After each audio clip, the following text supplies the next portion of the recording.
আজকে আমরা শিখব যে কিভাবে প্যাটার্ন সিম করতে হয়, কিভাবে সুইং অ্যালাউন্স গুলো দিতে হয়, কিভাবে নোজ মার্ক করতে হয়, কিভাবে ফ্যাব্রিকের গ্রিন লাইন দিতে হয়। এই কাজগুলোই আজকে আমরা শিখব।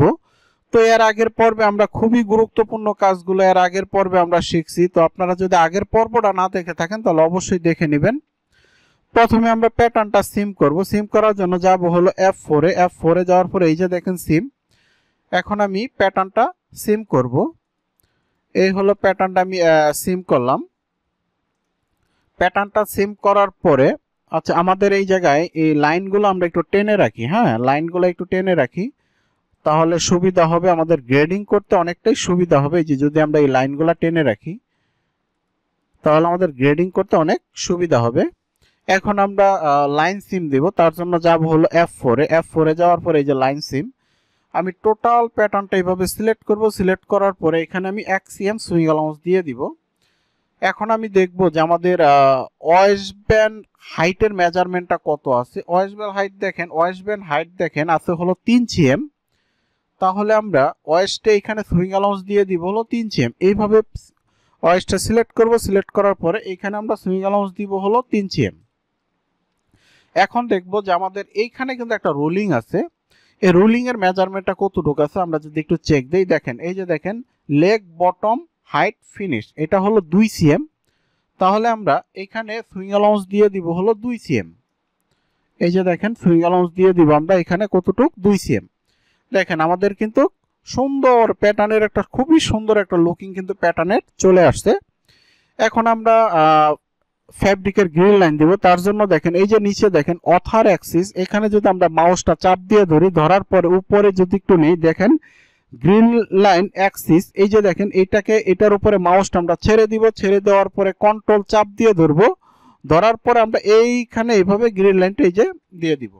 আচ্ছা, এখন আমাদের নাম লিখতে হবে। এটা আমরা নাম লিখবো হলো এটার নাম দিব হলো এখানে নাম লেখার জন্য এই যে দেখেন এডিট, এডিট বাটনে ক্লিক করবেন। ক্লিক করার পরে এই যে দেখেন এডিট, এখানে ক্লিক করবেন। ক্লিক করার পরে এই যে দেখেন কমেন্টের ঘর, এখানে আপনারা একটা ক্লিক করবেন। ক্লিক করার পরে কিন্তু এখন নামটা লিখতে পারবেন।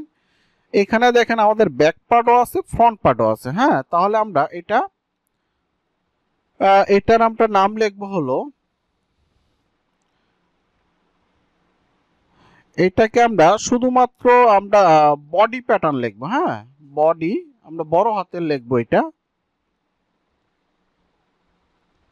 Body pattern.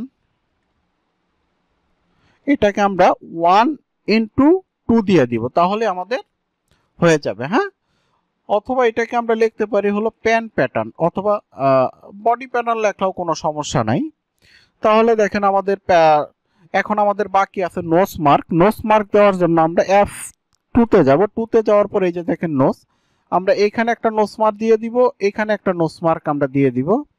দেওয়ার পরে ওরিয়েন্টেশন দিয়ে আমরা নোজ মার্কটা আমরা সোজা করে দিব। হ্যাঁ, এইভাবে সোজা করে দিব।